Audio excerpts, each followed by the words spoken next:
Rui, a 15-year-old boy who still does not have any magical abilities, is often the victim of bullying from his friend Elena. Elena is Rui's friend, who mocks him in every possible way due to the fact that he does not have any magical skills. On this day, Elena mocks Rui just as usual. In this world, almost everyone has at least some kind of unique magical power, while Rui did not have it, which greatly upset him. In addition, Rui had problems not only with magic, but also with sports, which only upset him even more. Unlike Rui, Elena learned to use magic at the age of 3. As she grew older, Elena's magical skills grew more and more. In addition, Rui was even more upset not only by Elena's superiority, but also by the fact that she would never be able to understand all his pain. Elena also trained Rai in magic, hoping that sooner or later he would also be able to gain some kind of magical power. However, Rui was not very happy with the fact that it was Elena who trained him, which the girl did not enjoy. At one point, Rui simply cannot withstand all the pressure that constantly surrounds him. Then he tells Elena that today he wants to practice magic on his own. Elena was surprised by this decision, and she starts a row with Rui, in which she told him that people like him could never learn magic alone, thereby trying to provoke Rui into fighting her. At one point, Elena cannot stand it, and tells Rui that since he is unable to use even the simplest magic, then he is simply the same pathetic loser as his dead parents. These words deeply touched Rui's soul, since his parents died a long time ago, when Rui was still very young. Then Rui, not holding back all his anger at Elena, tells her that from now on he will no longer date her. Elena could not believe what she heard, which left her simply at a loss. Rui said that he did not even see Helen as a friend, as he was very annoyed by her arrogant behavior. With these words, Rui ran away from Elena towards the forest, while Elena herself could not believe all of the above.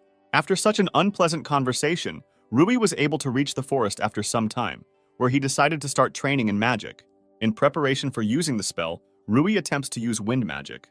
However, Rui, as before, did not succeed, which made him extremely disappointed with himself. Rui was still haunted by what Elena said about his parents. A little later, Rui pulls himself together and continues to try to summon wind magic. After several attempts, Rui again began to think that, as usual, he was not succeeding. Rui also noticed that recently there has been a different atmosphere in the forest. Rui thinks that the atmosphere in the forest has become different because of the monsters that may live in this forest, and he decides to leave the forest as soon as possible. As Rui began to leave, he saw a very strange shining hole in the ground, from which came very strong magic that even he could feel. Rui decides to go back and tell everyone else about the pit, but due to carelessness, he falls into this very pit. After falling, Rui briefly lost consciousness, and a few minutes later he wakes up and sees that he is in some strange place, in which at first glance, there was nothing. After Rui woke up, he began to remember everything that happened to him before he got here. While Rui was thinking, a beautiful and busty woman in a black revealing robe appeared behind him. Rui was very confused at the sight of the woman because he had never met such beautiful women in his life. Taking a closer look, Rui notices small horns on the woman's head, believing her to be a demon. Rui read in a book that demons are extremely cruel and treacherous creatures that can control very powerful magic. The beautiful woman confirmed Rui's guesses, telling him that he immediately guessed that she was a demon. Out of confusion, Rui somewhat awkwardly introduced himself to the demon and said that this was the first time he had seen such a demon. The demon was very surprised by Rui's courage, despite the fact that in his village the elders told the children about demons, that they are very dangerous for people. Despite this, Rui said that he was apparently not afraid of this demon due to the fact that she was very beautiful. These words made the demon very embarrassed, because for the last tens of thousands of years, no one had praised her for anything, especially for her beauty. Rui noticed how embarrassed the demon was, and he immediately began to ask her forgiveness for such unexpected words. After that, another girl appeared behind Rui, who was smaller and had tanned skin, and she also had a long, scaly tail and wings. Rui greeted the girl, which she did not like, but she was surprised by his courage. After this, the girl introduces herself as the 7th Dragon Queen. After hearing this, Rui was very worried, since dragons were considered the most powerful race in the world. The girl was pleased with the way she introduced herself to Rui, thereby greatly surprising him. After this, the girl asked Rui if he knew who this demon was. After hearing this, the demon remembers that she never introduced herself to Rui. The woman then introduced herself as Destarosa, the 66th Demon Queen who rules over all the darkness and chaos of this world. After this, Rui was extremely frightened and greatly amazed by what he heard at the same time. However, Rui never fully understood whether they could really be the Demon Queen and the Dragon Queen. Destarosa thought that Rui didn't see her as a Demon Queen just because he thought she was beautiful, while the Dragon Queen didn't understand how Destarosa was so easily embarrassed by his compliments. After that, they started having a small quarrel, looking at which Rui thought that they both got along well with each other and were probably even friends. During this quarrel, they both decide to reincarnate and show Rui their true appearance. During the transformation process, Destarosa's clothes were torn almost completely. Meanwhile, the Dragon Queen's outfit completely disappeared, and a hard, scaly layer began to appear in some places. At this time, Rui felt an extremely powerful flow of magical energy that he had never felt before. After the reincarnation, the Dragon Queen turned into a huge and formidable dragon, and Destarosa acquired a new, even more revealing outfit than she had before. After that, Rui was completely convinced that there was a Demon Queen and a Dragon Queen in front of him. Rui remembered a legend in which a long time ago there lived a hero who had talents in magic, swordsmanship, and a good-natured character. One day, this hero rid the world of the Dragon Queen and the Demon Queen, thereby saving people from their atrocities, after which he himself disappeared. Then Rui realized that these were the same Dragon Queen and Demon Queen that this hero imprisoned here. However, Rui did not understand why they were not defeated, but only imprisoned here. He then assumed that the Dragon Queen and the Demon Queen were so strong that he could not completely defeat them, but only trapped them in this empty space. Then he thought that they might know how they could get out of here, and he decides to ask them about it. After asking Rui, Destarosa tells him that it is simply impossible to get out of here. Then Rui was in despair that he would spend the rest of his life here. The Dragon Queen only added that if they knew how to get out of here, they would no longer be here. After this, the Dragon Queen decides to show Rui her seal, which appeared on her when she ended up here. The Dragon Queen said that this seal was placed on them by the hero who left them here in captivity for many years. She also added that it was because of this seal that their souls are now closely connected with this place. Then Rui began to look for this seal on his body, and as it turned out, he did not have such a seal. Then Destarosa began to undress Rui to try to find the seal of imprisonment on him. As it turned out, Rui really didn't have any seal, and no one knew why exactly he didn't have a seal.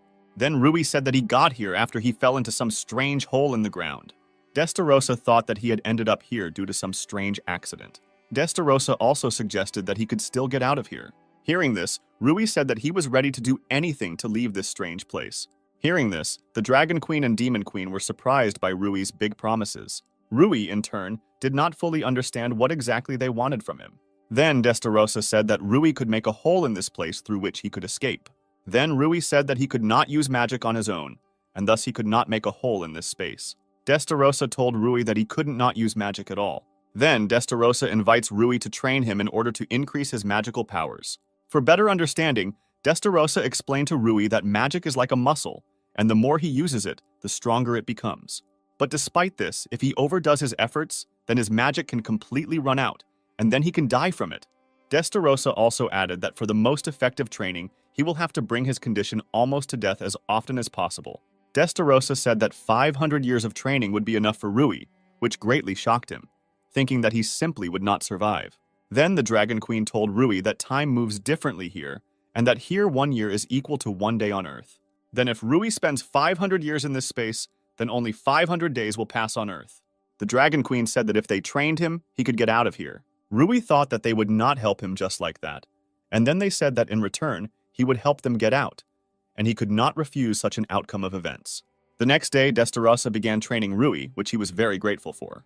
Destarosa reminded Rui that it would take him 500 years to master all of his most powerful magic techniques. Rui wanted to know if time really moves in this place, as the Dragon Queen said. Destarosa said that everything was so, and that once she herself checked it with the help of magic. Then Rui remembered the elder in the village who took care of him when his parents died. He thought that the elder there would worry about him, and that after all this training he would definitely return to him. He told Destarosa that he would try his best to get out of here as soon as possible. After saying this, she pats Rui on the head, thereby praising his efforts. Rui remembered how before his mother died, he also stroked his head, which made Rui feel a pleasant, warm feeling that he had not felt for a very long time. However, Destarosa asked for forgiveness if he did die here, which caused Rui's emotional mood to suddenly change to a more depressive one. During his training with Destarosa, Rui practiced his magical skills for a long time. From such training, Rui crawled to the Dragon Queen completely exhausted. The Dragon Queen realized from Rui's exhausted state that Destarosa was training him very well. Before Rui had time to regain his strength, the Dragon Queen was ready to train him. The Dragon Queen said that she would train Rui not in magic, but in a special Qigong technique. The Qigong technique was unique in that it fully revealed the full potential of any magician. There were very few people in the human world who used the Qigong technique, but this technique was not inferior to ordinary magic in power. The Dragon Queen told Rui that if he mastered this technique, he could easily defeat even a dragon. The study of Qigong technique is based on 9 exercises, which are divided into attack and defense exercises. Any person who can learn all the exercises will be able to overcome any difficulties along the way. Rui didn't understand why no one used such powerful magic. The Dragon Queen explained that this technique is very difficult to master. She also explained that in recent years, it has become much easier for people to use magic, and that everyone can easily use basic magic, while the Qigong technique needs to be studied diligently for years. This didn't scare Rui much, since for him, training in the Qigong technique should be as difficult as training in ordinary magic.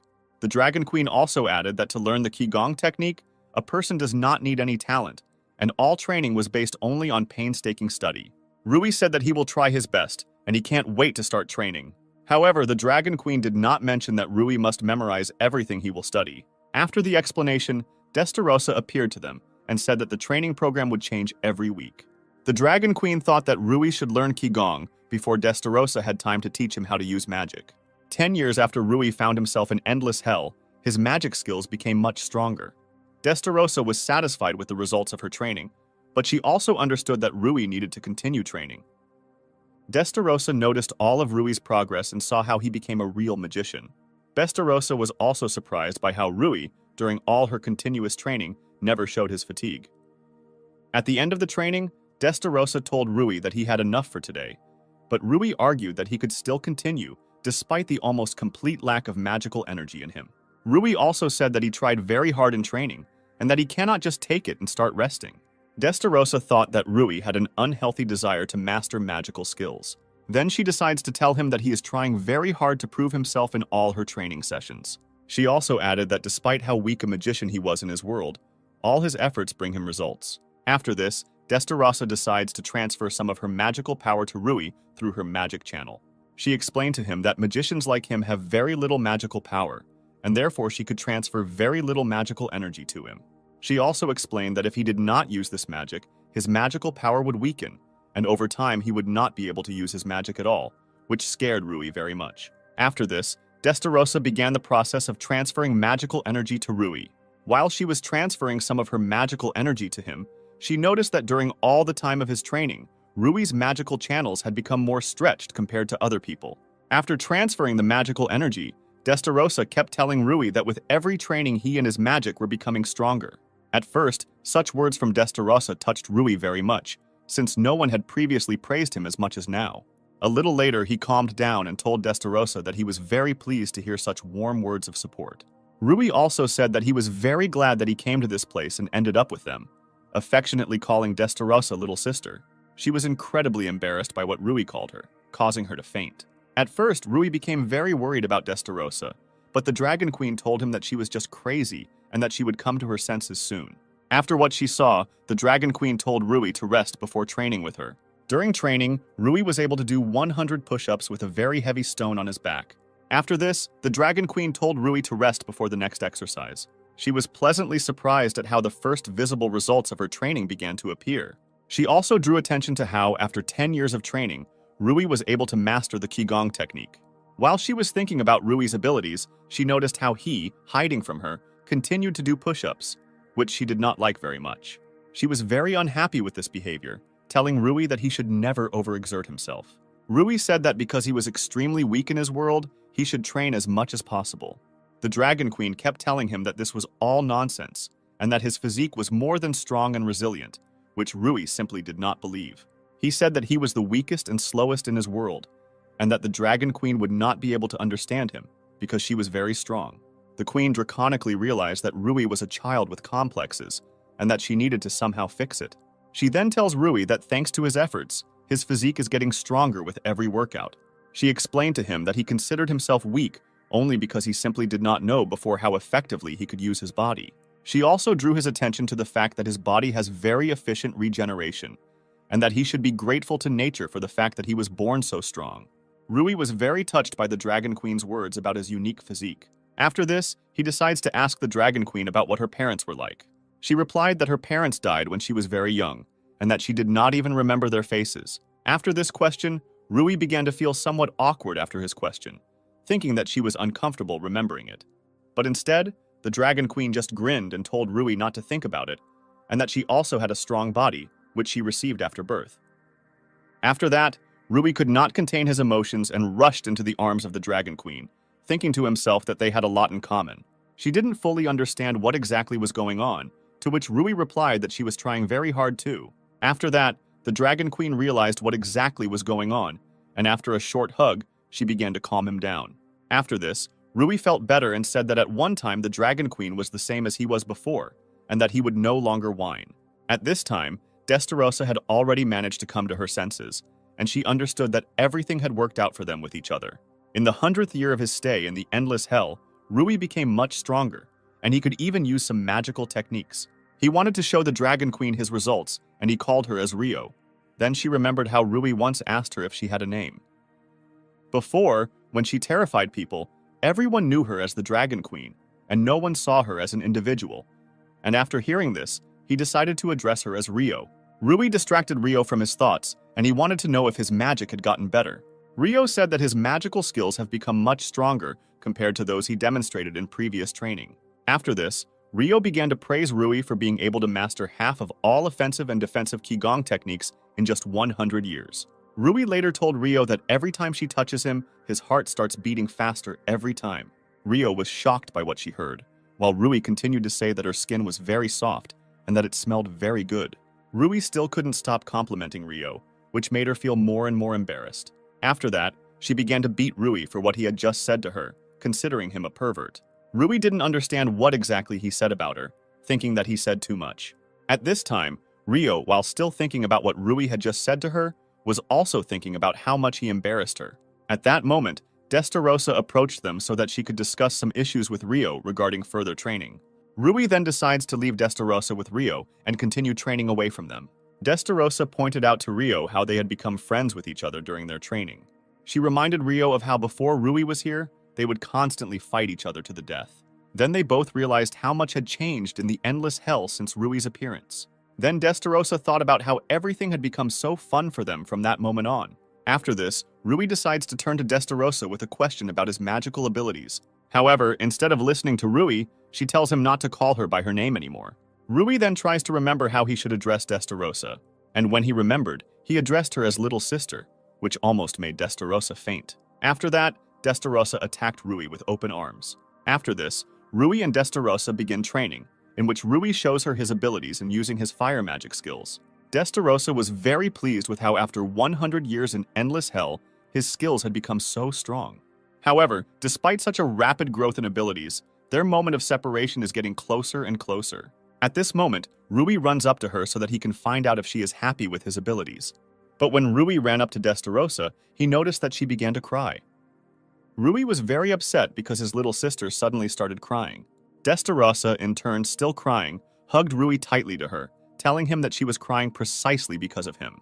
Destarosa, not holding back her emotions, promised herself that she would definitely return him to her world, even if they never saw each other again. Over 300 years in Endless Hell, Rui was able to learn to use Dark Flame, one of the most complex and powerful spells. Destarosa and Rio were pleased that Rui was able to master magic that only high-ranking demons could use.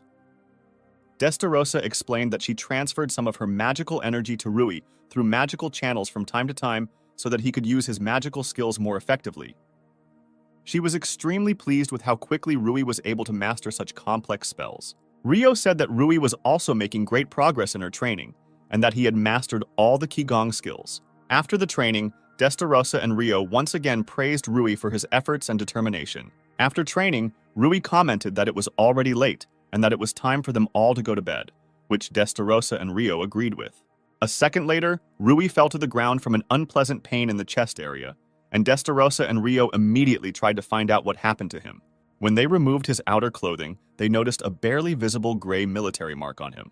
Rui was scared, while Destarosa and Rio were happy for him, because such a mark only appears on professional warriors. Then Rui calmed down and wanted to find out if Destarosa and Rio had similar marks. Destarosa then slightly removed some of her clothing so that Rui could see her mark. She said that it depicted a royal mark, which was higher in status than a military mark, and it showed that the owner of such a mark was worthy of the royal title. Rio also showed her mark on her palm, which signified her membership in the royal family. Then Rui decides to find out what exactly is written on his military mark. Destarosa and Rio read the contents of the mark, and it said that Rui is a warrior of demons and dragons. From what she heard, Destarosa was overjoyed and proud of Rui, and she immediately began to hug him tightly. However, Rio said that this mark is not finished and it needs to turn silver to be complete. Rui felt that in order to complete it, he had to train more and harder. However, Rio said that his current body has reached the limit of what it should be at his age. In the endless hell, no one ages, and therefore Rui's body does not grow, due to which he will not be able to overcome his threshold of the maximum power of his magical skills. And the only way to overcome this threshold is to get out of the endless hell. Destarosa tells Rui that his skills are now more than enough for him to escape the endless hell. Then Rui decides to rest today, and tomorrow he will try to get out. A little later, Rui returns to the small house in which he lived to rest and gains strength throughout all these 300 years of training. In a dream, Rui accidentally grabs something very large, soft, and pleasant to the touch. When he woke up, he saw Destarosa in front of him in her underwear, whom he had been holding by the chest all this time. Destarosa was pleasantly surprised that Rui immediately decided to grab onto her. This sight frightened Rui very much, and he did not understand what was happening now. After that, Rio, who was also in her underwear, attacked Ruya. Rui was still confused by the appearance of Destarosa and Rio, and he still didn't understand what exactly they wanted to do with him. Destarosa then explained to him that since he would be leaving them tomorrow, he and Rio had to say goodbye somehow. Rio said that their power and knowledge is not all they can give to Rui. Then they told Rui that they could also give him his first time. After that, Destarosa immediately kissed Rui, which made him very excited. After the kiss, Destarosa couldn't stop telling Rui how much she loved him. After Destarosa, Rio also began to kiss Rui, thereby showing all her affection for him. After the kiss, Destarosa noticed how embarrassed Rio was, which she in turn denied. After this, another quarrel began between Destarosa and Rio, in which they began to make excuses for the fact that this was happening to them for the first time. Rui could only silently watch their quarrel from the sidelines. After that, Destarosa stopped quarreling, and they were both ready to attack the defenseless Rui. Rui was very confused and frightened by the situation in which he unwittingly found himself. However, Destarosa and Rio could no longer be stopped, and they were ready to continue their pleasures with Rui. The next day, Destarosa and Rio explained to Rui what he needed to get out of the endless hell. Rui just looked at Destarosa and Rio and thought about the day he ended up here. He could not forget those very first training sessions, which tortured him half to death. He couldn't forget those moments with Destarosa and Rio when he had so much fun with them. Rui understood that these days of his life had come to an end, and that today he would return home. After this, Rui began to prepare one of his spells, which would create a hole in space through which he would return home. Before Rui creates the portal, Rio interrupts his spell to give him something important. Rio gives Rui his dragon fang earring so that he can use it to create a hole in space. Rio tells Rui to take her earring and channel all his magical power into her. Ryu took Rio's earring, directed his magical power into it, and instead of the earring, he ended up with a dragon sword in his hands. Rui was surprised by how strong the magical power was coming from his sword. Rio informed Rui that this was not an ordinary sword, but a relic of his father, which was made from his fangs. She also added that there are only 2 such swords in the entire world, and she gives 1 such sword to Rui as a memory of them. Rui wanted to say that he cannot accept such a gift from Rio, but she does not listen and interrupts him. Rio continued to say that she was giving this relic to him for a reason, and that he should fully understand this if he did not want to accept it. Rui then changes his mind and decides to accept the sword, promising Rio that he will treasure it. Rio was happy with Rui's decision, after which she explains to him how to properly use this sword. A few minutes later, Rui was ready to use the sword to cut the space between the human world and the endless hell. Rui began to concentrate all his magical power on the sword, after which he makes a strong and confident swing. After his impact, a large crack appeared in the air, from which a bright light came. While the crack was growing and getting larger, Rui had already begun to say goodbye to Destarosa and Rio, not holding back his emotions. Before Rui leaves them, the 3 of them begin to hug each other. Destarosa wished Rui a good journey and to be careful when returning to his world. Rio wished Rui good luck and told him that they would always wait for his return. Ryu could not believe that this was the end, and that after passing through the crack, he would finally find himself in his world. He also thought that he would definitely free them from endless hell in order to continue living with them. Before returning to his world, he told Destarossa and Rio that he would definitely free them from here. Destarossa and Rio just looked after Rui, who was already leaving them. A second later, Rui walked through the crack, after which it closed, letting Destarossa know that Rui had left them. Rio told Destarossa that they were now alone in an endless hell for the first time in 300 years. Then Destarossa grabbed Rio and began to cry loudly, which Rio did not expect from her at all. Destarossa couldn't stop talking about how much she was already jumping around the Rui. Rio then began to try to calm her down, thinking to herself that she had never done this before. Rio never ceased to be amazed that the Demon Queen was capable of such emotions. When Destarossa calmed down a little, she decided to ask Rio if she missed Rui. Rio said that she believes in Rui and that she doesn't feel as lonely as she did before they had Rui. After what Rio said, Destarossa's emotions got the better of her again, and then she began to squeeze Rio, calling her cutie. Then Destarossa told Rio that if she felt lonely, then they urgently needed to hug. After that, Destarossa began to tightly hug Rio, who tried to fight her off in every possible way.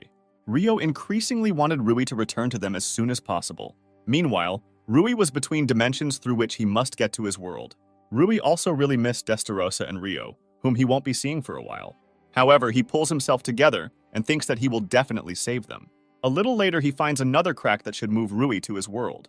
Then Rui takes out his sword, which Rio gave him, and hits the crack with it to make it bigger. When he widened the crack and went through it, he found himself in the same forest in which he found a hole in the ground through which he fell into an endless hell. It was only seconds later that Rui finally realized that he was finally home. Rui's happiness simply knew no bounds, and he decided not to hesitate and return to his native village. However, during his stay in endless hell, he managed to forget the way home. At first, Rui wanted to get onto the tree and look around, but as soon as Rui jumped, he found himself at a very high altitude. From such a height, Rui was able to look around and see the sea and his native village nearby. As soon as Rui saw all this beauty, he realized what a small world he had lived in before. At first, Rui thought about how he could save Destarossa and Rio, but he was not entirely sure that he would succeed. Then Rui plans to return to his home first, to be sure that nothing has changed there since his disappearance. After arriving home, Rui packed some things and was going to go to a very important place for him. This place turned out to be a large stone, on the site of which Rui's mother and father were buried. Rui apologized for his absence for so long and said that next time he would introduce Destarossa and Rio to them. At that moment, an elder appeared behind Rui, who raised Rui and looked after him after the death of his parents. The elders wanted to know from Rui where he had been all this time, to which Rui said that it was too long a story. Rui apologized to the elder for being gone for so long, and he was very happy to see the elder. Then the elder invites Rui to go to him to give him something warm. Rui created a large fireball and told the elder that he must go. The elder was shocked that Rui could create such a fireball so easily. Rui said that he is fine and that he is not as weak as before. The elder saw unprecedented confidence in his abilities in Rui's eyes, and he also said that he would look after Rui's house. Rui thanked the elder for his concern, after which he went on about his business.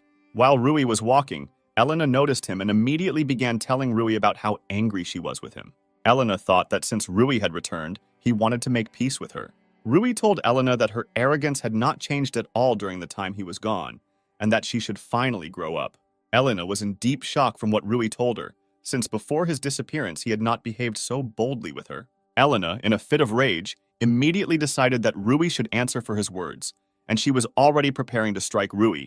However, contrary to all Elena's expectations, Rui manages to repel her attack without receiving a scratch.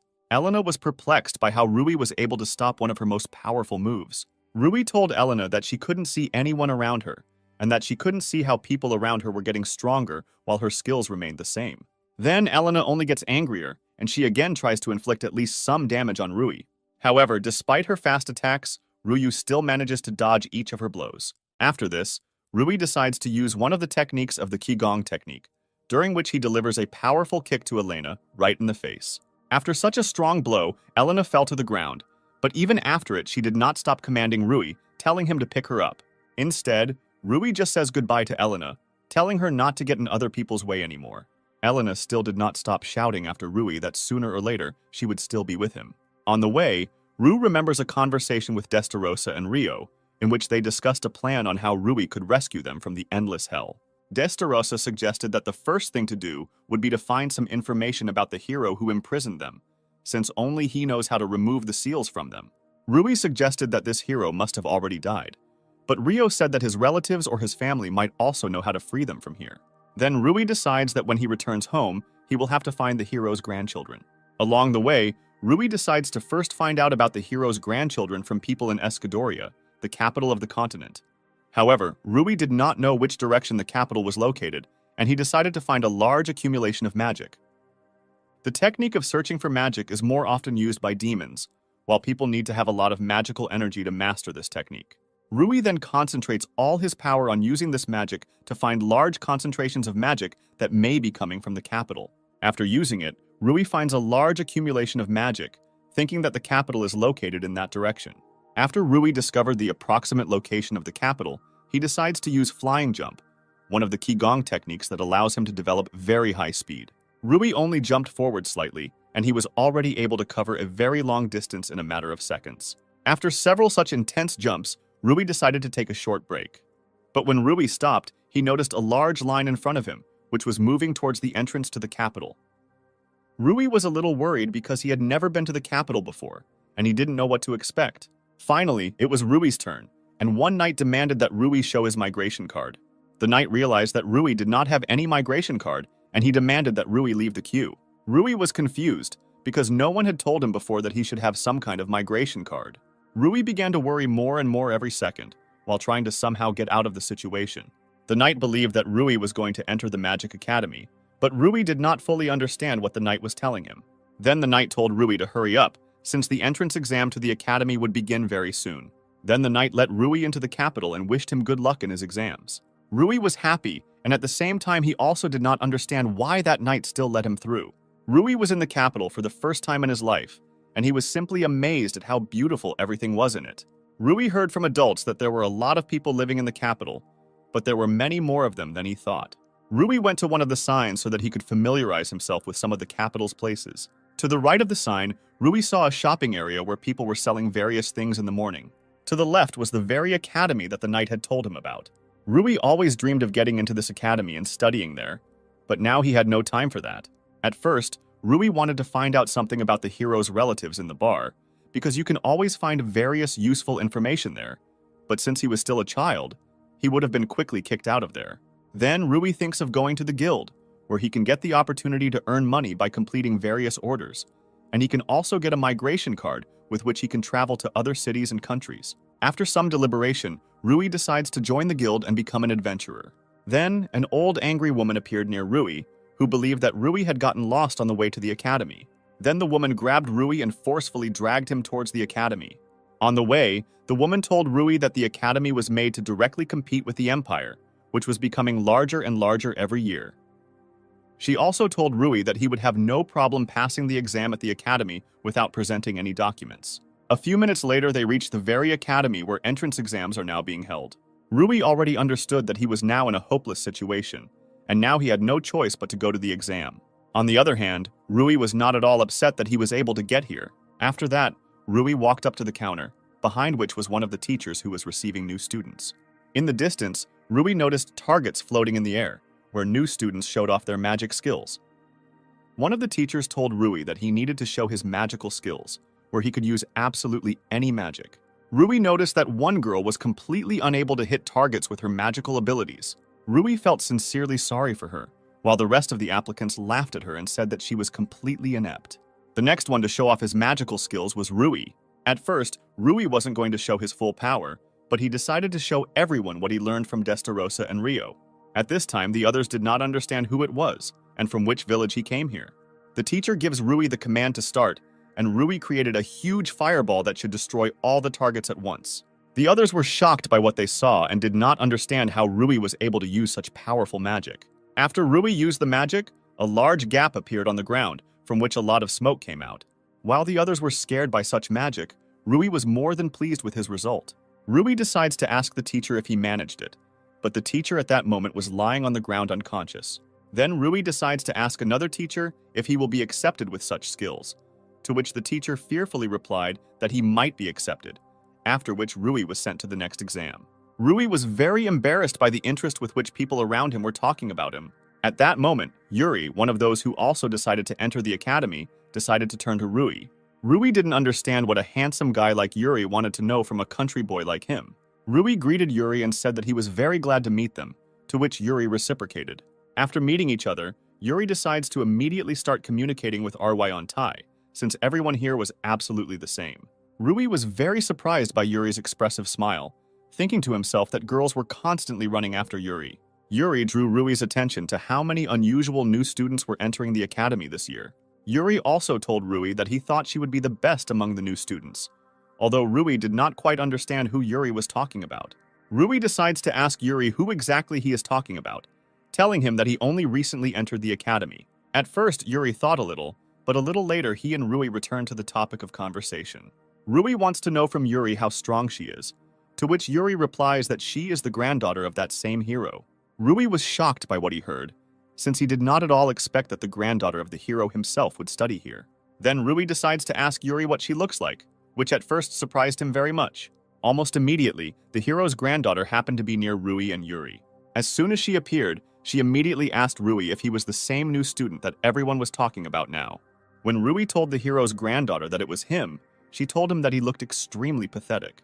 Then Yuri decides to intervene in the matter, telling her that she has no need to insult Rui. After this, Yuri introduces Rui to Charlotte Eudelia, the granddaughter of the legendary hero.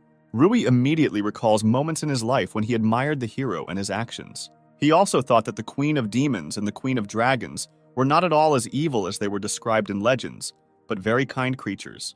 Eudelia interrupted Rui's thoughts and told him that she would not let some boy just take her place at the academy. Then Yuri tells Eudelia that all the exams are already over and that there is no way to change the situation. Then Eudelia puts her hand into her chest and pulls out a white glove. After she takes out the glove, she throws the glove towards Rui and challenges him to a duel. Everyone around was in unprecedented shock that the granddaughter of the legendary hero was challenging a simple village boy. Eudelia tells Rui that if she defeats him, he will refuse to continue entering the academy. If Rui still manages to defeat Eudelia, then she will become his personal slave. Yuri tried with all his might to dissuade Rui from accepting the challenge, because it would be a completely irrational decision. On the one hand, Rui thought that he did not need a slave at all, but on the other hand, he had the opportunity to learn something about the hero from Eudelia. Despite persuasion from others, Rui raises his glove and thereby accepts Eudelia's challenge to participate in a duel. A few minutes later, Rui and Eudelia were ready to begin the battle, while the rest of the students watched the whole thing. Regus, one of the teachers at the academy, was very worried about the duel, because if there were casualties among the students, he could suffer heavy punishment. Then Yuri reassured the teacher, telling him that he took full responsibility upon himself, because he knew that deep down, the teacher also wanted to know what Rui was like. However, Yuri said that the teacher should also judge everything, which at first did not suit him very much. After this, Regus comes out and dictates the rules of the duel, in which the winner will be the one whose opponent loses consciousness or surrenders on his own. The teacher also added that he could end the fight himself if he considered that one of the opponents was no longer able to continue the battle. Regus also reminded the duel participants that killing during battle is prohibited, after which Regus announced the start of the duel. Eudelia thought that if Rui surrendered as quickly as possible, the duel would end quickly. After the announcement of the start of the duel, Eudelia took out her sword, with which she was going to defeat Rui. At first, Rui was also going to get his sword, which Rio left for him. But he remembered her words that Rui should only use his sword when there is a real threat to his life. Then Rui changes his mind about using a dragon sword in the duel, and he decided to fight the duel with his bare hands, which surprised Eudelia at first. Eudelia was already ready to strike Rui the first blow, while not forgetting to remind herself once again that she is the granddaughter of the legendary hero. After this, Eudelia ran with all her anger towards the unarmed Rui. Then Rui puts his hand forward and uses the Qigong technique, Golden Cocoon, which completely absorbed all the damage from Eudelia's blow. Eudelia was shocked by how Rui was able to deflect the blow of her sword, which can easily cut through steel. After fending off the blow, Rui says that he is neither the Demon King, nor the Dragon King, nor a hero, nor even the grandson of a hero, but that he is just an ordinary village boy. Eudelia was still shocked by how easily Rui could fend off her attack with his bare hands. The Golden Cocoon technique makes only a certain area of the wizard harder and more durable, while the Steel Cocoon technique made the entire body of the wizard hard. But at the same time, his defense was less strong than that of the Golden Cocoon. Also, the Golden Cocoon did not in any way impede the free movement of the protected limb, which made it very effective. Eudelia again tried to inflict at least some damage on Rui, but he was able to easily repel this attack. Eudelia did not understand how Rui could so easily fend off her blows, because she masterfully wielded a sword. Then she decides to change her strategy to use many petal blades instead of a sword, which flew towards Rui. But despite the speed and number of these blades, Rui was able to dodge each blade without any difficulty. Then Eudelia decides to use a myriad of these blades so that they will surely hit Rui and neutralize him. The teacher thought that this was too much, and he decided to interrupt the duel, but Yuri decided to stop the teacher. Yuri drew the teacher's attention to how confident and calm Rui was behaving, which could mean that he could easily cope. Rui was surprised by how many petals were flying towards him, and he felt that he needed to use very strong magic here. Then Rui decides not to run away from the petals, but on the contrary, to run towards these petals. Then Rui makes a high jump and uses the magic technique of a wide flame, which burned all the petals flying towards him. Eudelia was in unimaginable shock at how Rui could so easily repel attacks from both sword and magic. Then Eudelia was overtaken by memories from her childhood, when she trained long and hard with her father. Her father told her about the hero's mark that no one had been able to obtain, and he told her that if she trained long and hard, sooner or later she would receive such a mark, which in turn motivated her greatly. After that, a crowd of adults appeared next to her, who were touched by her in every possible way, and said that she would definitely become a hero like her grandfather. Eudelia promised that she would train all the time, and that when she grew up, she would become a real hero who would protect civilians from various threats. Having collected her thoughts, Eudelia was again about to strike Rui again. Moments before the impact, Eudelia was determined to prevent Rui from taking her place at the academy. At the moment of impact, Rui again uses the golden cocoon qigong technique to once again repel the entire attack. Then Rui remembered those very moments from his life when Elena mocked him in every possible way, who believed that he had absolutely no talent in mastering magic. At this moment, Rui thought that Eudelia had also had a very hard time before, and that she had devoted all her time to training to become one of the best. Then Rui decides to use another technique of the Qigong Golden Sword Grip technique, with the help of which he not only stops Eudelia's next attack, but also grabs the sword in his palm. Eudelia was very frightened by how Rui was able to grab her weapon so easily with his bare hands. After grabbing the sword, Rui prepared to use the next Meteor Fist Qigong technique, which greatly increased the power of his fist attacks. Eudelia considered that these were her last seconds of life, and that she was unable to defeat Rui. However, Rui's fist manages to stop his fist a couple of inches from Eudelia's face, from which she is not harmed. Rui decided to convince Eudelia that the duel had ended in his favor, and that they no longer needed to continue the battle. Then Eudelia was very frightened, and she began to cry, while not understanding how Rui could defeat her so easily. Rui was very frightened by Eudelia's state in which she was now. Then Rui noticed that no one was on them now, and then he decided to create a small dark space in which no one could notice them both. Then a large black cube appeared in front of the rest of those present, through which Rui and Eudelia were not visible. After this, Rui decides to check on Eudelia's condition and try to calm her down. A little later, Eudelia noticed that everything around had disappeared, and that she and Rui found themselves completely alone in a dark room. Rui explained to Eudelia that he created a special cube that blocked all extraneous light and extraneous sounds, so that no one would see Eudelia in this form. After this, Rui immediately began to draw Eudelia, who was very frightened. Eudelia was both frightened and surprised by such concern for her, which made her very embarrassed.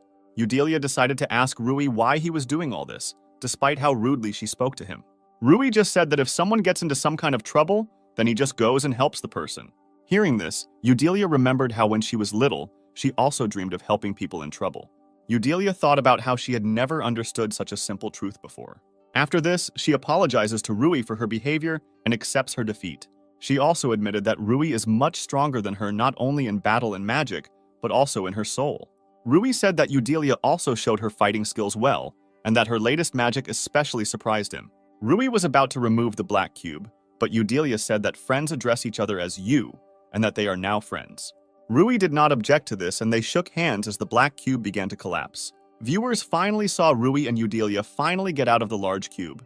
After this, Eudelia told all the spectators that she was giving up and that she fully accepted Rui's victory. Everyone was shocked by such a statement from the granddaughter of the legendary hero, and Eudelia said that Rui should study at the academy instead of her. Teacher Regas only reminded Eudelia of the promise that she must fulfill if she loses. Rui remembered Eudelia's promise to become his slave, but he said that he did not need a slave at all. Eudelia said that she would not accept the fact that Rui refused to comply with all conditions and that she was ready to become his slave. Then Eudelia began to insist that if she lost, then she must become Rui's personal slave. After that, she grabbed Rui's hand and created a slave mark on her hand, with which Eudelia must now do whatever Rui wants her to do. Eudelia was not upset, but on the contrary, she was ready to follow all of Rui's instructions. Rui was only once again embarrassed by the fact that the granddaughter of the legendary hero had become his personal slave. After the duel, Rui and Eudelia met Yuri at the academy, who wanted to ask them about the results of their exams. Yuri said that he could not imagine before that someone from the hero's family would become someone's slave, which greatly confused and angered Eudelia. Yuri also wanted to find out from them who they are to each other now. Eudelia only said that she did not tell Rui because she believes that if she had told him earlier that she wanted to be friends with him, he would have tried to stay away from her. Rui did not understand anything, and then Yuri decides to introduce himself to Rui as Yuri von Exodoria, who was the current prince of Escador. Rui was shocked by what he heard, since he could not even imagine that he would personally know anyone from the royal family. Then Rui decides to address Yuri as master, to which Yuri himself said that friends should not call each other master. After this, Yuri asked Rui if he had a place to stay for the night, since from his appearance it was clear that he was not from the capital. Rui said that he did not think about it at all, because he expected to resolve such issues as they appeared. Yuri said that he would try to somehow resolve the issue of Rui's place of residence. Yuri said that Rui could spend the night with him, and that he would be well taken care of there, and therefore Rui would not have to think about paying. Then Eudelia considered Yuri's generosity too suspicious, assuming that he had some reason for this. Yuri said that now there is a large shortage of population in the capital, and if thanks to students like Rui, the academy's rating increases, then students from other countries will go to the capital. Yuri also added that if Rui studies at the academy, then Yuri will support Rui in everything. Rui thought that if Yuri helped him, it would be much easier for him to get used to it, and then it would be easier for him to find the necessary information about the hero. And after such thoughts, he decides to become a student at the academy. That night, Rui spent the night in Yuri's room, and the next day he was going to look for information about the hero. As soon as Rui went outside, he saw Eudelia near the entrance, who had been waiting all morning for him to come out. Rui didn't expect to see Eudelia, and she said that she just wanted to come to Rui. So that Eudelia would not think that something was wrong, he told her that he was very glad to see her, after which her offense changed to joy. After this, Eudelia invites Rui to take a walk with her while she shows him various places. Then Rui and Eudelia walked around the capital all day, visiting various places. During the walk, Rui thought that he was now in great debt to Eudelia, and that he now wanted to free Destarossa and Rio, thereby devaluing everything that the legendary hero had done for this world. Then Rui remembered his last night with Destarossa and Rio, when he all discussed together that the hero might still be alive now. Destarossa said that since the hero was able to create a place where no one ages like the infinite, then it was quite possible for him to find a way to become virtually immortal. Then Rui said that since he locked Destarossa and Rio here, he is bad, and when he finds the hero, he will finish him off. Then Rio said that there was no way for them to kill the hero, since he was too strong for anyone to defeat. Destarossa felt that the hero couldn't just attack and imprison him and Rio here, and he probably must have some compelling reasons for this. These words did not convince Rui in any way, and he still wanted to finish off the hero, since he could not just forgive him for being here. Eudelia noticed that something was wrong with Rui, to which he replied that he was fine. Then Rui came to his senses, and he decides to find out something from Eudelia about the legendary hero, and she thought that Rui was one of her grandfather's regular fans. Eudelia said that she doesn't know very much about her grandfather, since 300 years have passed since he disappeared. Then Eudelia tells Rui that despite this, she has several family items, among which were also her grandfather's things, which Rui was very interested in. One of these items was the sword Frau Gerassos, which was used by Eudelia in a duel with Rui, and which was passed down in the hero's family from generation to generation. Rui began to look at the sword and could not take his eyes off it, because while he was looking at the sword, for some reason he simply felt good in his soul. When Eudelia handed the sword into Rui's hands, the sword began to emit unusual energy, and Rui thought that the sword was filling Rui with unusual magical power. After a few seconds, Rui returned the sword back to Eudelia, after which he felt some unusual sensation from the sword. It was getting close to night, and Rui told Eudelia that it was too late to go out and that they should both go home. At first, Rui wanted to accompany Eudelia home, but she invited him to spend the night with her. Finding themselves alone with each other, Rui thanks Eudelia for such a wonderful day in order to somehow dilute the suddenly appeared situation. Eudelia supported Rui and said that she would like to spend the day together sometime. At the same time, Eudelia thought that she had a unique opportunity to make Rui her. Eudelia remembered how many guys from her circle began to confess their feelings to her when they found out that she was the granddaughter of the legendary hero. Despite mutual interest in boys, Eudelia did not date these boys, since they were much weaker than her. During all this time, Rui was the only one who was finally able to surpass her. Unexpectedly for Rui, Eudelia reminded him that she was his slave. Then Eudelia said that she could do for him whatever he wanted without any exceptions. After that, Eudelia took Rui's hand and put it to her chest. Rui thought back to that very last night when Destarossa told him that even though he loved them, he shouldn't burden his fate. Destarossa told Rui that she and Rio loved him very much, but they would both be very happy if he found someone to love for the rest of his life. Rio said that among all races, only humans can have one partner, while male dragons can have several females at once. Destarossa said that male demons are also not limited to one individual, and aristocratic demons can have several dozen females at once. Rui remembered Destarossa's words that if he finds a person with whom he wants to connect his life, then he must act. Rio told Destarossa that she was the type who was constantly jealous, after which Rio and Destarossa started having a small quarrel again. At first, Rui thought that he started communicating with Eudelia, only to find out something about the hero from her. However, after the duel and walk together, he became more and more attracted to her. Then Rui realized that Eudelia had become the very person whom he wanted to protect from danger and with whom he would live his whole life. After such thoughts, Rui decided to act, and he immediately kissed Eudelia. After a long kiss, Rui threw Eudelia onto the bed and began to take off her shirt. Rui decided not to stop at the shirt, and he decides to take off her underwear. At one point, Eudelia felt that they were rushing things too much and wanted to stop. Rui reassured Eudelia and promised her that tonight he would be as gentle as possible with her, which made her calm down a little. After that, Rui began to undress, and Eudelia was afraid that he simply would not fit in her. But Rui no longer listened to Eudelia, and he penetrated her, from which Eudelia experienced such unusual sensations for the first time. The next day, Rui and Eudelia were heading to the academy, and along the way, Eudelia kept complaining about unbearable pain. Rui suggested that she use her regeneration magic, to which Eudelia only pushed Rui and told him to think carefully about his behavior. Then Eudelia asked Rui to become her boyfriend and take full responsibility. Ultimately, Rui decided to take responsibility and agree to Elena's proposal, despite his doubts and fear of change. Of course, the girl was completely surprised by this sudden turn of events, and it made her heart beat faster than she ever expected. A stranger approached the young couple and asked a question, wondering if they were by chance applicants. With obvious confidence, the guy expressed the opinion that they were an extremely frail and defenseless couple, which prompted them to think about their vulnerability in this situation. In addition, they showed interest and asked if the girl was the granddaughter of some hero or famous person. When the stranger tried to get closer to the girl, she firmly pushed him away and warned that if he approached again, she would take extreme measures to protect herself, including even possible violence. Michael, that was the guy's name, told her with a pleading voice to refrain from such threats and hateful words. He tried to convince her of his friendliness and intention not to pose a threat. Rui suddenly felt the need to apologize to them, even though there was no clear reason for such an action. Elena felt a pleasant embarrassment when she heard the guy openly express his affection for her in front of others, and her heart began to beat faster at such unexpected sincerity.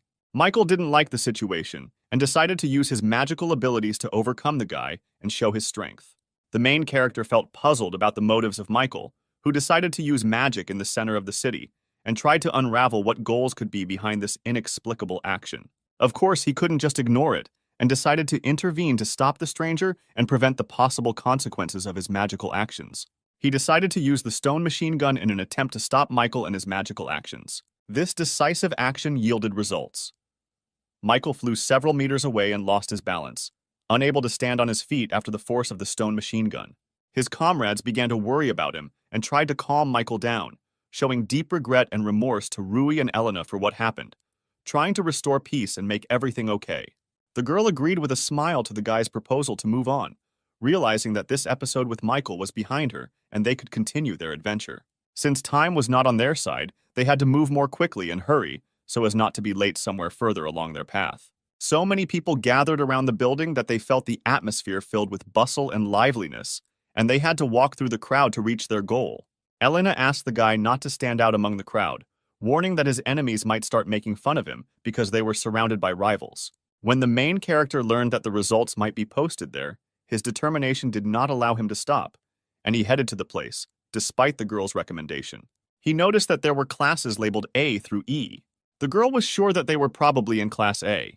As it turned out, they were indeed found in Class Z, but none of them had previously known about the existence of such a class, which added to the mystery and unpredictability of the situation.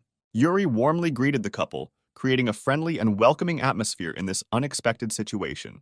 Together with Yuri, there was a mysterious stranger wearing a helmet reminiscent of the helmets of knights, which gave this meeting a mysterious and fantastic touch. As it turned out, this mysterious stranger in a helmet was Yuri's escort, and his presence added even more mystery and interest to this meeting. Having completed the welcoming gesture, they exchanged brief introductions and discussed their expectations for their quest in this new and unknown class, beginning their adventure with eager excitement.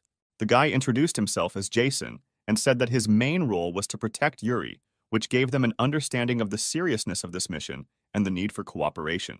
Yuri began to reveal that he wears a helmet to hide his true identity, and he hoped that he and the main character could maintain a good relationship despite this hiding his face. Her mood did not improve, and she continued to remain in an angry mood caused by the previous incident with Michael. Yuri only wanted to see the girl. It was for this reason that he did not share information about the class with her, trying to maintain intrigue and make the meeting more mysterious. It turned out that this class is new for this school year. Previously, students were distributed according to their academic performance, but this year in Class Z, they decided to gather students with special abilities, which aroused additional interest and questions from Rui and Elena. We can say that this is a class where talented and unique individuals have gathered, creating an atmosphere of creativity and non-standard approaches to learning. If they had been graded, they would probably have been in Class A, but their performance was so outstanding that they were placed in Class Z, reserved for students with unique abilities. Based on the decision of the management, they were sent to Class Z, taking into account their abilities and potential. The girl could not understand whether Yuri was watching them because it all looked quite suspicious and mysterious, which caused her questions and misunderstandings. For the girl, it didn't matter much whether Yuri was watching them or not, because she felt confident and calm when she was next to the guy. Her running seemed too hot, and the guy politely asked her to slow down so they could move together and enjoy the moment. Jason remained confused as to the reasons why they needed to keep an eye on the pair, which made him curious and doubtful about the purpose of this mission. It turned out that this class was populated by absolute naughty people, and even Yuri found it difficult to keep them under control and keep an eye on them. Jason believed that Rui had the necessary skills and determination to meet this challenge and successfully resolve the situation in Class Z. If Yuri hopes so much for Rui, it means that he has invested a lot of hope and trust in the guy, and now Rui must live up to those expectations. His interest knew no bounds, and he couldn't wait to find out what Class Z class was, ultimately expecting to unravel the mystery of this mysterious place. The guy and girl quickly changed their clothes and decided to go explore the class to learn more about its students and the characteristics of this unusual group. From the very beginning, they did not notice anything that could seem strange or unusual in this class. Rui's goal was to find true friends among the students in this class and build warm relationships, and he hoped that this would be possible despite their uniqueness and quirks. After recognizing the hero, they began to wonder if he was the one who won the duel during the exam, causing Rui to be slightly surprised and happy that his achievements were known. After a positive answer, their reaction seemed strange, as if they were ready to find out more details from the main character and were interested in his story in their own way. Elena showed a willingness to draw her sword and engage in battle if the situation took a more aggressive turn, expressing her readiness to defend herself and the main character. However, to everyone's surprise, the guy simply shook Roy's hand and expressed recognition, saying that the duel was very impressive and deserved praise. The guy began to express admiration and praise towards Rui, as if worshipping him and saying what a magnificent and skillful duelist he was. Jack spoke of his skills in explosive magic, causing amazement and interest among those present, and his talents made him quite a popular figure in Class Z. Behind Jack was a tall guy named Michael, and next to him was Alex. The introduction of everyone in the class became more informative and welcoming. Jack hoped that Rui would be able to make friends with them and find common ground, which was an important aspect for him and for the entire Z class. Having received such a warm greeting from the students of the class, Rui felt that his fears and worries were in vain, and he was ready for new acquaintances and adventures in this unusual class. The girls also showed support and greeted the boys with a smile, starting to get to know them and talking to them, which created a friendly atmosphere in the class. Rui was attracted to one of the students and began a conversation with interest to learn more about him and get to know him better, feeling that this class could bring him many interesting contacts and experiences. It turned out that this student was not in a friendly mood, but instead exhibited aggressive behavior and anger, which left Rui a little dumbfounded and unsure of his actions. The main characters felt bewildered, not understanding what could have gone wrong, and wondering if they might have made some mistake or bad experience that caused this student's aggression. Since Rui was from a village, he might not be aware of some of the city's customs or practices, which could explain his negative attitude and dissatisfaction. This was because it was forbidden to have slave beastmen in the capital, but in other major cities this practice continued, which caused discontent on the part of many beastmen and created a conflict between them and ordinary people. The main character wondered if he would ever be able to become friends with this student, despite the initial tension and conflict, and he hoped that the relationship would improve. When the girl tried to tell the guy something, his attention was focused on one of the girls in the class, which caused some misunderstanding and irritation in the girl. He couldn't help but notice that she was amazingly beautiful, as if she had come straight out of a painting, and this caught his attention and piqued his interest. Slightly stuttering, Rui greeted the girl, trying to compose himself and be polite in front of her. However, he only received a cold disregard from the girl, which left his feelings a little hurt and disappointed. Elena could not stand this behavior and was amazed at how the girl dared to ignore the guy, and this caused her indignation and bewilderment. She exhibited pretentious behavior and stated that there was simply nothing to talk about with him, which caused additional irritation and bewilderment on the part of Elena and Rui. Elena was perplexed and disappointed by such an unpleasant answer, which completely contradicted their hopes for friendly communication with the students of the class. Her nerves were already gone, and she felt very irritated, ready to explode and tear the girl to pieces on the spot because of her rude and unpleasant behavior. Yuri noticed that the guy had apparently already established relationships with everyone, and also added that the teacher was already heading towards them, and they needed to quickly take their places. Yuri defiantly introduced himself again and greeted the guy, showing his friendliness and willingness to communicate, despite previous troubles. It was clear from the look of the main character that he felt satisfaction from the new class, since from that moment his life at the academy begins, and he is ready for new challenges and adventures. One day, a teacher was explaining something to the children with great diligence, trying to convey important information and knowledge to them. The teacher explained that in this way, water magic uses moisture from the atmosphere to achieve its goals, sharing knowledge about magical processes with students. Rui disagreed with the teacher and said that water magic was probably also capable of controlling underground waters and water sources, expressing his own vision and understanding of magical processes. 2 weeks have already passed since they entered the academy, and the main characters have been actively studying magic and adapting to the new learning environment. Everyone present was amazed at how clearly the guy explained the material, and his ability to convey knowledge aroused admiration among students and teachers. When they returned from practice, they noticed that all the chairs were scattered around the classroom, which caused surprise and bewilderment among those present. It was very cruel, and the children could not understand who had made such a mess and scattered chairs around the classroom, causing indignation and irritation. One of the guys wanted to ask some questions and find out what happened to understand the situation better. He decided to find the one who created this mess. He is sure that he left traces or evidence that will help solve this mystery. Oscar began using magical analysis to uncover magical clues or information that could lead him to discover the villain who was causing chaos in the classroom. This is exactly what Rui expected from Oscar, relying on his magical skills to solve the mystery and find the culprit. Oscar announced that he had these magical skills thanks to the help of the guy, which caused interest and surprise among the others. Thus, he was able to develop his analysis skills and ability to analyze more than just one table, thanks to the training and lessons that the guy gave after school. Oscar noticed a classmate's hair and shoe prints, which could be a clue to who caused the mess in the classroom. Oscar was truly impossible to fool, and his unique skills in magical analysis allowed him to reveal details that went unnoticed by others. As it turned out, the guy was expelled from the village for abusing magic, which explained his strange and hostile behavior. He rejoiced at the opportunity to use magic and realized that he could now be useful and contribute to solving the mystery of the disorder in the classroom. The guy provided information about who broke into the classroom and caused the chaos, sharing his knowledge and observations to help solve the incident. Oscar, not wanting to get involved in conflicts and fights, decided to stay away and not join the class that was probably going to look into the situation. Oscar could rely on his friend and assured him that he could cope without his help, expressing his trust and confidence in his abilities. At this time, Jack, Alex, and Michael were nearby, ready to support their friends and help if necessary. They all had one common goal: to catch the one who broke the rules and created chaos in the classroom in order to restore order and restore calm in the academy.